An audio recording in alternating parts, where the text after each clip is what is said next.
To answer these questions, if you do not have a calculator, I saw a lot of you grab them as you came in today, go get one now. But if you do not have one, or you do not have yours out, go get one now. Guys. Sorry, I was busy. You're good. Wait, if Justin tells you that he isolated,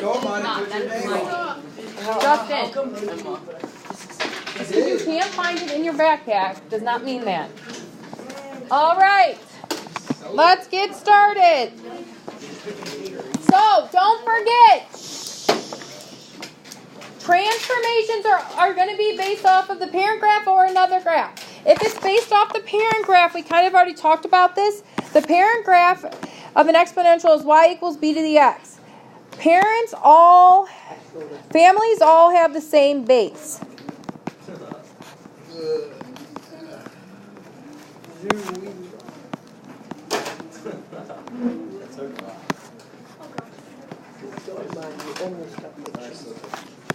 So, for example, if I do y equals 2 to the x, this is the parent of the family with a base 2.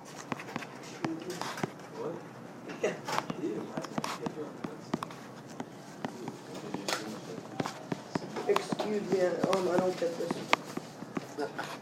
We just started, Connor. Like, haven't really gone anywhere yet. I've literally written like one thing about what this means. So, hopefully after a few examples, you'll get it.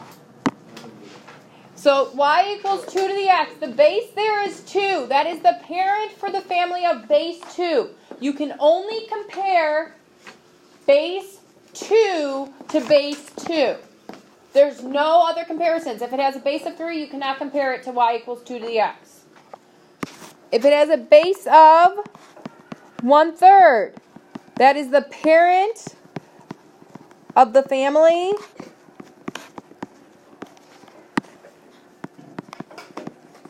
with base 1/3. So, for example, if you have anything with a base of 1/3, you can compare it. Put your calculator down and start writing, Connor. If you have anything with a base of 1/3, you can compare it. But if it's a base 3, you cannot compare it to something with a base 1/3. They need to have the same base. Does that kind of make sense, what I'm saying there? That it's not just like linears, where linears have the one parent, and it's y equals x, and you can compare it to y equals x every single time. In exponentials, you have to have the exact same b value or base. Does that make sense? Sure. Hopefully, as we do some more, we'll understand it a little bit better. So, looking at y equals ab to the x plus c. This is exponential because your variable is the exponent. So if the a value has changed, the graph of the new function will either be stretched or compressed compared to the parent graph. So stretched is a vertical stretch, sometimes is what it's called, just so you know. And if that's a vertical stretch, that means that the a value is greater than 1. So if the a value is greater than 1, it is stretched. If it's compressed, that's sometimes known as a vertical shrink.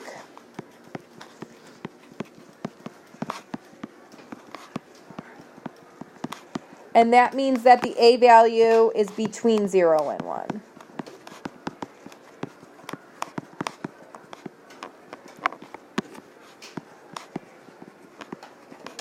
Just before I forget, you guys do have a quiz on Friday.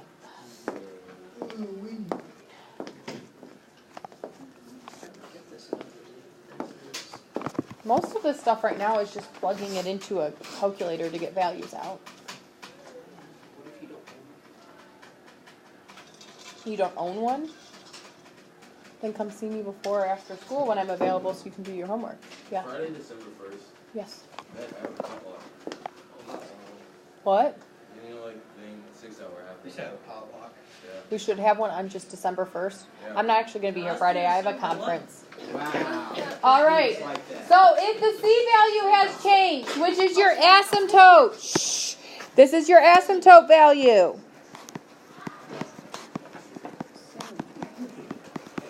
So if your C value or your asymptote value has changed, the graph with the new function will either be shifted away from 0, 0 on the x-axis, or 0, 1.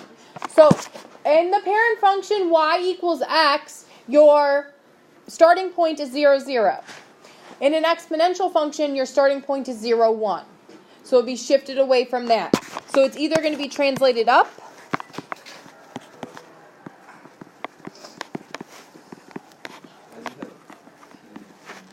or translated down. That's an addition sign.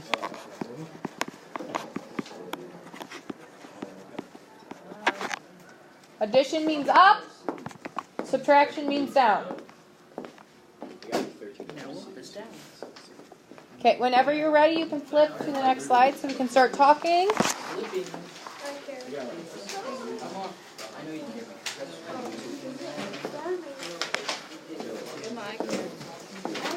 Whoa, this is a big pack. I know, why did it go on so long? Oh well, I don't know where it went. I did have it, but I have no clue where it went. All right, so let's start talking about this so that you guys we can get through the notes. So it says graph 3 to the x and 2 times 3 to the x on your graph. Which one of those is the parent? 3 to the x. The most blank one with nothing added or subtracted or multiplied is the parent. So we are going to graph them. To graph them, we use our calculators and we're going to plug in the values -2, -1, 0, 1, and 2.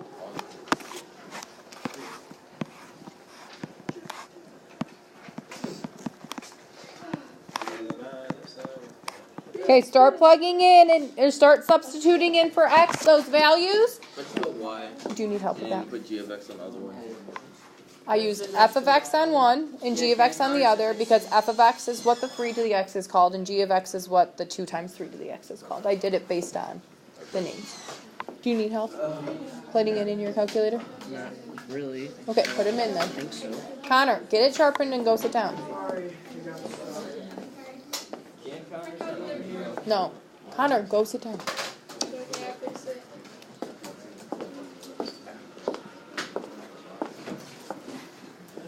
Okay, you should be getting these numbers out of your calculator. You shouldn't just be sitting there. If you are confused or have no clue what I'm talking about, you should stop me and let me know.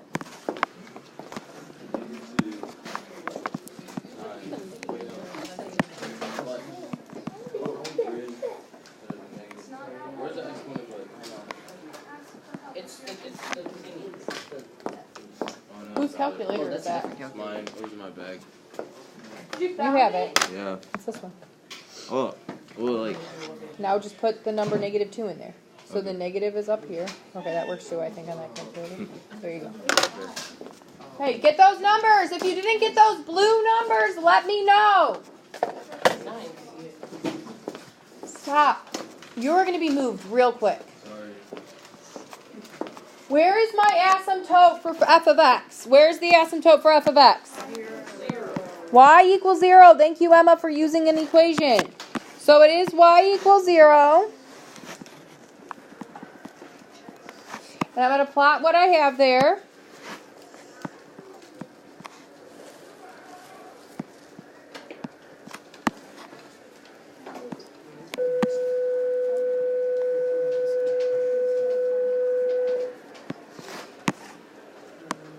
Okay, start doing the other table too, please. Yes. Dang it. I hate this stupid one. Oh, delete.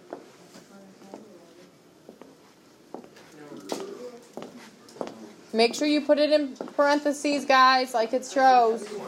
Come on, get your second one. Get G of X. Okay, guys, the talking needs to stop. You need to be working. If you do not know what you're doing, you need to ask. I have a question. Yeah. Couldn't you just do like 6 times, like to the -2nd power and stuff like that? No, Six that's times? in proper order. You have to do exponents before you can do multiplication. So no, you have to do it exactly how you see it in your calculator. Okay. Whose calculator is this? Oh, right here? Was it right here? I don't know. It's yours, I think. No, this one isn't. This one doesn't even have a name on it.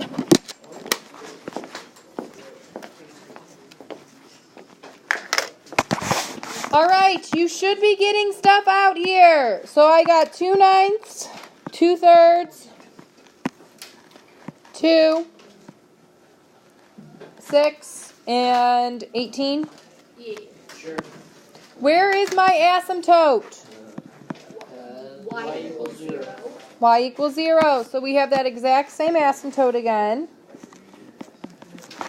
And we plot our points.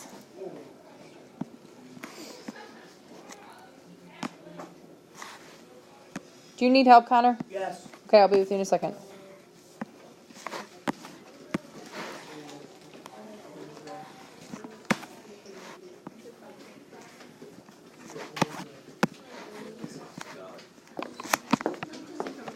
Don't forget to label. This one is g of x and the other one is f of x. So don't forget to label it. What's wrong? How did you get the points for the second one? I plugged into this equation here. Oh, so that's the first one, that's second one? Yep. Okay. Do you see that now? Yeah. I know, wait. Wait. So, Then you just do this. And you graph it. oh, okay. Okay, that makes What's up, Brian? I don't really know how you. So they're ordered pairs. So -2 1/9 is really close to 0. Negative How 2. do you plug it in? Oh, substituting it in. So you do 3 raised to the power -2. And that's the same thing as 1/9. Okay. And then I do 3 raised to the -1. And 0.3 repeated is 1/3. And then I plug in 0 and so on and so forth. And then I just did the same exact thing with this one, but instead I put a 2 in front. Does that make sense? All right, guys, focus. How does this compare to the parent? It's the A value is changed. So is it? Guys, I'm just going to talk and not let you guys do anything if you guys can't handle this anymore. I have a lot of notes to get through and you're not paying attention. First of all, the A value is what changed. And the A value is what? 2. Your A value is 2. It's what's in front of the B there. So do you see that your A value is right here at 2? Is that bigger than 1 or between 0 and 1? So it is stretched by a factor of 2.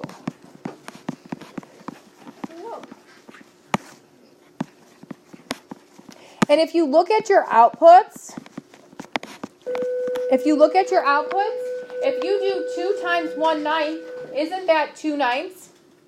If you do 2 times 1/3, that's 2/3. 1 times 2 is 2. 3 times 2 is 6. 9 times 2 is 18. So it's just multiplying your outputs by 2. That's why it is stretching it by 2. Whoa, that's some hard math things. All right, so let's look at the next one there. So we already have the table for f of x on the next one. So copy your table of f of x onto the next one because it's the same 3 to the x. And then start figuring out g of x. Again, copy your table from above because it's the same problem. And then start doing your table for g of x and then we'll graph both of them.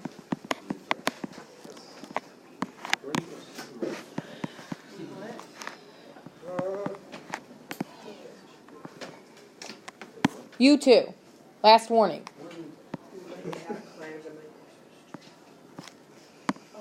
Okay, you guys should be doing this one here, g of x, because we already did f of x above. Which one of these is the parent function? F of x equals 3x.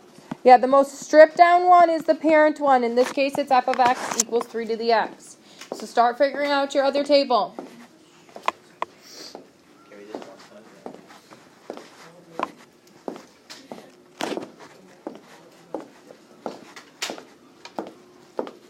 Dang it.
Okay, just in case you guys get them as decimals, that's what they would be as decimals, okay?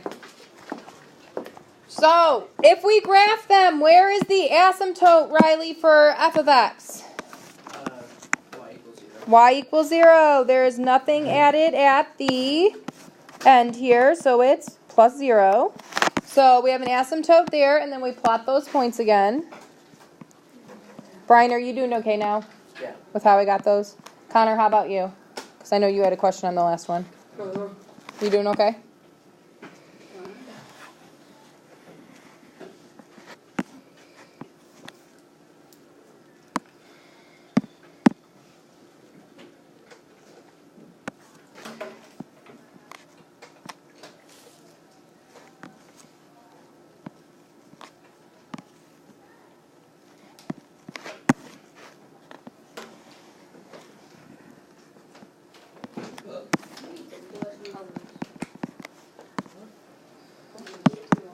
Where is the asymptote for g of x, Emma?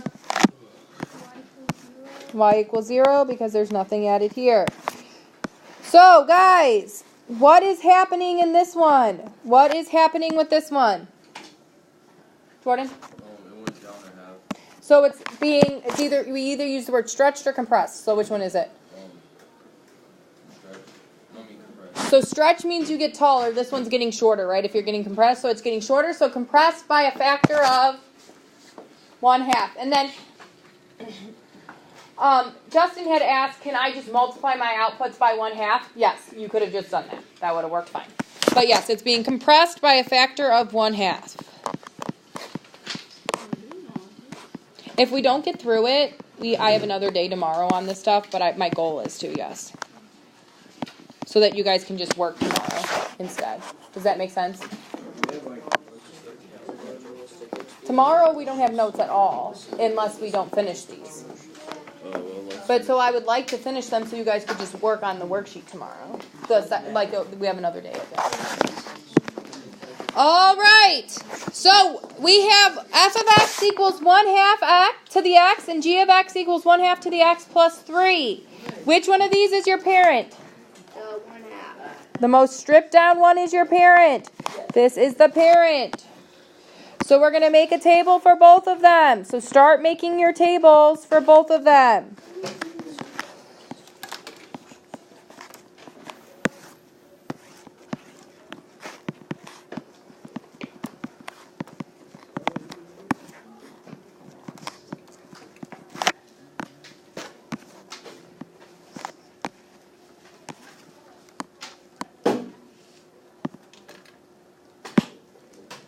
You should be making your tables. You shouldn't just be sitting there.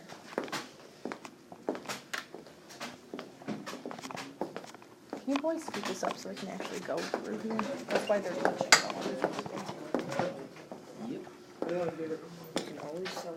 Are you doing okay?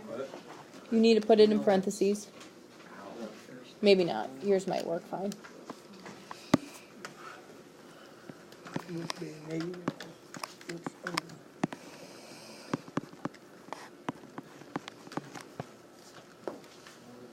See if your table looks like mine.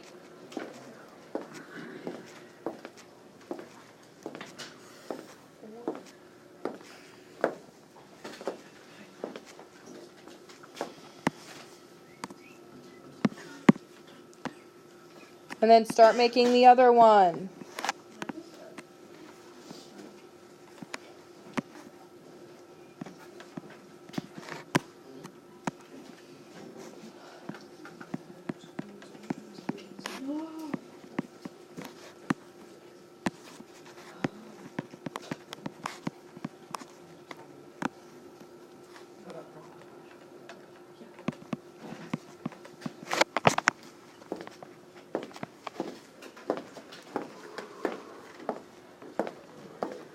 So some of you are not even trying to plug it in on your own, which worries me a little bit that when you get to your quiz on Friday, you won't know what you're doing. So make sure you're at least trying, so if you get stuck anywhere, you can ask me questions. Does that make sense? Yes. Okay. So where is my asymptote, Josh, for f of x? It's 0. It's at 0, so y equals 0. Kaylee, where is my asymptote for g of x? Positive 3. As an equation? Y equals positive 3. Y equals 3, yes. It is adding 3 here, so that is my asymptote here. So I put an asymptote there for my other ones, and then you can plot your two pieces there.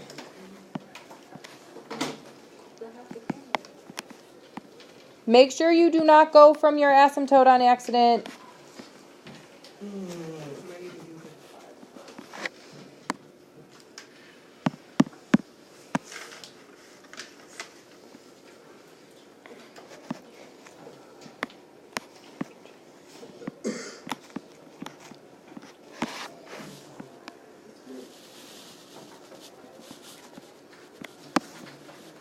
And don't forget to label your graphs.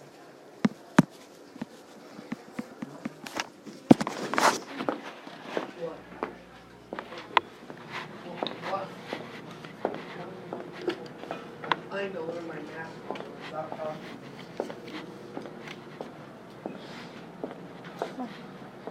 You can just write what's on the board if you're behind, okay? At least if you know how to do it, I would try to put like 1 in just to make sure you know how to do it. Okay, so far, what questions do you have on either of these with the graphing part? Because that part's review. So how was the pink curve, the pink exponential g of x, transformed from this one? How does it compare? Connor? So it's multiplying by something in front? Oh, no. What is it doing, Lexi? Stretching by a factor of 3. It's not stretching at all. It's not longer or smaller. Is it just moving up? It's just moving upward. So it's translated up how many, Jayla? Translated up 3. Where can you find that? You can see it on the graph, 1, 2, 3, or you can see it here. So what you could have done after you got the parent is you could have just added 3. Without having to plug it back into your calculator. Okay, so what does this look like with function notation? You are not writing anything down. Yeah, okay. Okay. So we need to know what this looks like with function notation next. And remember, if you are behind and you're like not getting all the notes down, that does not look right. Remember that I put everything on my Google Classroom, including the video and all the filled in notes. So if you are struggling with anything, you can always go to look there. Are you okay? Okay, so when we compare two functions that may or may not be the parent graph, we discuss translating the graph like this. So you have f of x plus or minus k translates or shifts the graph of f of x vertically, which means up or down. So if it's adding k, that's up. If it's subtracting k, that means it's going down. So this is just another way to write it. Or a dilation of the graph. Remember, a dilation, if you think of like when you go to the eye doctor and they dilate your eyes, that makes them bigger, it makes them bigger, right? To make that, seeing them. But your eyes dilate. They go open and they get bigger and smaller. They dilate in the light, right? When it's brighter, your pupils get smaller. When it's darker, they get bigger. That's dilation. So this A value in front is a dilation, and that dilates the graph either by stretching or compressing the graph vertically. So remember, stretching means greater than 1. Compression means between 0 and 1.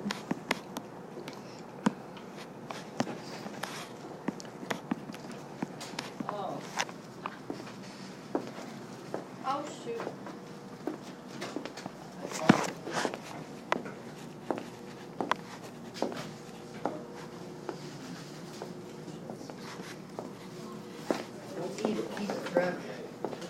Okay, why are you out of your seat? Come on, this is why you're behind on stuff. Let's go. Sit. Yeah. What's the thing on the very left? That is an arrow pointing to the A value that is being referred to in the other parts. He said, is that a star or a K? All right. So let's look at that first example when you're ready. So go ahead and flip to the first example. Put your phone away. I shouldn't have to say that.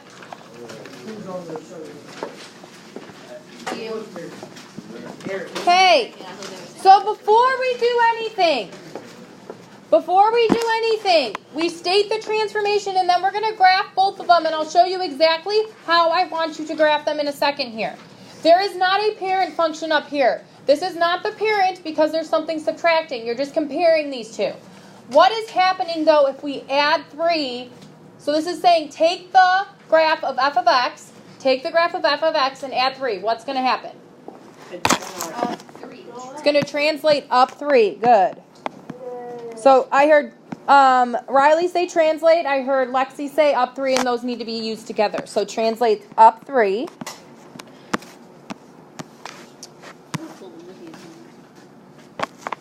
So when we graph it, we're going to make 2 tables before we graph it. We're going to do f of x, and x and g of x.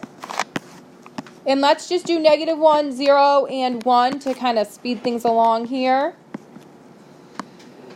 So first, we get the table of 2 to the x minus 1. So that's 1/2 minus 1, which is a -1/2. 0, 2 to the 0 is 1, 1 minus 1 is 0. 2 to the first is 2, 2 minus 1 is 1. Where is my asymptote? Guys, I'm going to not have you guys put everything in your calculator so we can get through this. Where's my asymptote? Are you answering that question? Jordan, where's my asymptote? Y equals 3. Wrong one. Oh, Y equals -1. So y equals -1 is my asymptote. So then I plot that.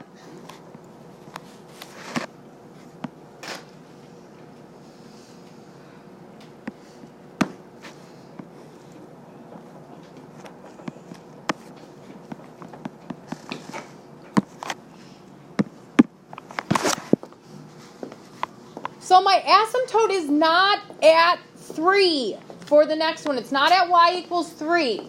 It's translating the asymptote up how many? How many does it translate the asymptote up? By what? 3. By 3. So it would really be at y equals 2. Because if we add 3 to -1, that means it is at 2. That translation there just means to add that number each time. Does that make sense? So how are we going to find the graph of g of x? What do you think we're going to do? Yeah, Riley. Add 3. So 3 plus -1/2 is 2.5. So all we're doing is we're taking the outputs and we're adding 3. 0 plus 3 is? 3.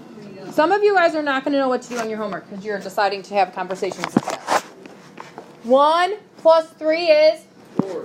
So that's all we're doing here. And then we plot that.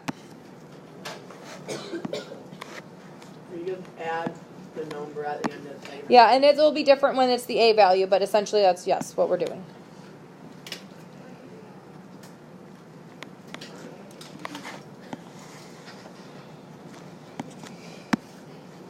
So we just shifted the graph up 3 with a translation of 3. That includes the asymptote. So the asymptote isn't at 3, it shifts the asymptote from y equals -1 up 3. Does that make sense there?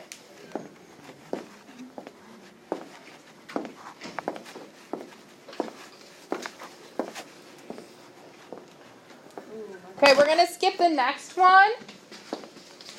Whoa. And do the one right after that. Like I said, you're going to have time to ask questions tomorrow and do a worksheet tomorrow, so I'm not super concerned about... Yeah. Thanks for asking, Justin. Okay, so let's look at this one. This is different because we're not adding. Stop, guys. This is different because we're not adding. We are multiplying. What is the transformation going to be if we're multiplying? Connor? Wayne, what do you think is happening? By what? Yeah, it's stretched by a factor of 3. If it was 1/3, it would be compressed by a factor of 1/3. Do you guys see that? So you're looking at your A value here. It's greater than 1.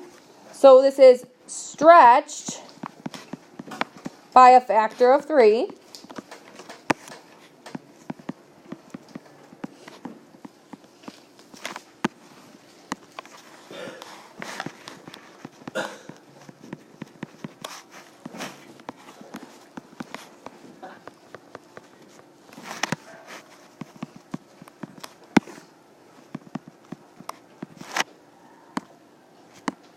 Again, I'm just going to do the table real quick for you guys.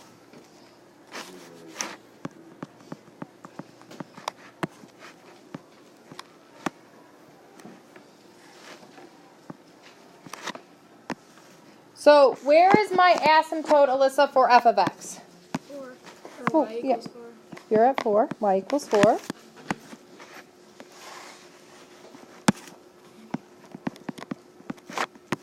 And then I plot my points.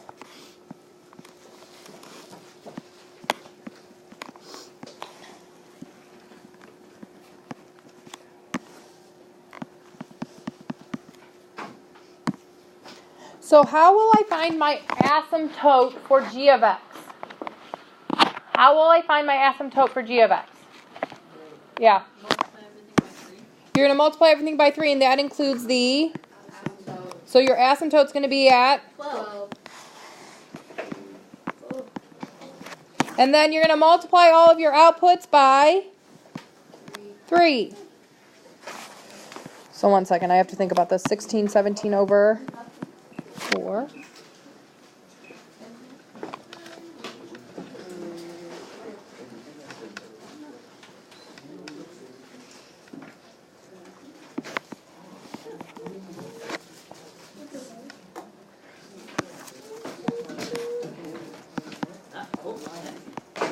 So I'm just multiplying everything by 3. So if I multiply everything by 3, I get the following.